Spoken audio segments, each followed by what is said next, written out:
Kabuga's arrest is a very satisfactory action from the point of view of, of the government. Kabuga has eluded justice for 26 years. Kabuga has been reported hiding in so many countries. And many things have been speculated about Kabuga, him being able to change himself into something else and not a human being, being able to change himself into a female, being able to change his skin and look like someone else. So there are so many things that have been scattering around him that his arrest nearly became a myth. People nearly gave up and presumed that Kabuga would never be arrested. So his arrest this morning is a major triumph for international justice. It's a major triumph for the fight against impunity for international crimes. And in my view, it's a serious wake-up call that it's never too late. Those who have had a role in the genocide in 1994 need to be brought to justice. On the African continent, we have people who are said to be on the African continent. Bizimungu Augustine is said to be here on the African continent. Mpiranya is said to be on the African continent. In the United Kingdom, we have people who continue to elude justice, but they are being pursued by the prosecution of the United Kingdom and many other countries.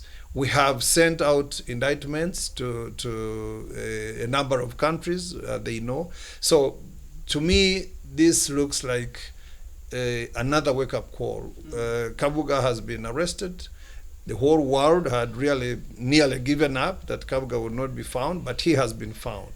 So this should be a new momentum for every country where there are suspects who are suspected to have committed crimes in the genocide against the Tutsi to be brought to justice.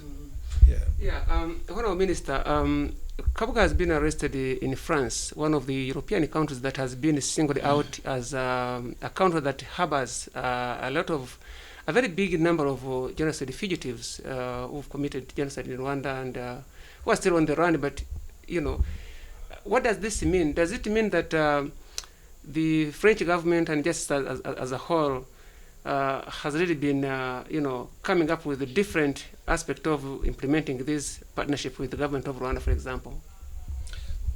In my view, yes.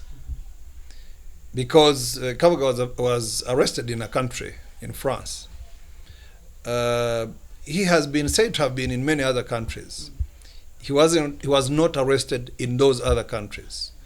I'm not accusing anybody because I'm not even sure that he was in all those countries. But the rumor mill, the information we kept getting over the last 2.5 decades was that he was in one country or another country all the time.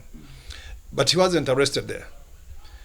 That he has been arrested in France, and French institutions, law enforcement institutions especially, cooperated maximum in his arrest.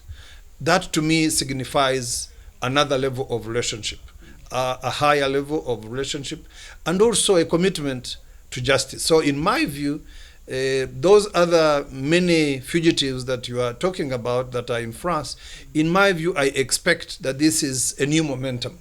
I think that going forward, we are going to see much more work going on to bring all those people to justice. And what I also think is that this is a new message to the world, a new wake-up call.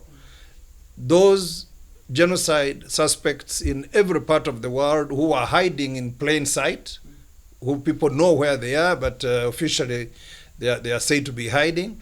Those who are hiding are not being seen, but there is some individual who is hiding them. I think this is the time. 26 years later, Kabuga has been found. Kabuga was the number one on the notorious fugitives that we have been searching for. So those others who are in other places, whoever is harboring them, should really find this as a great momentum to deal with this matter of justice and bring these people to justice.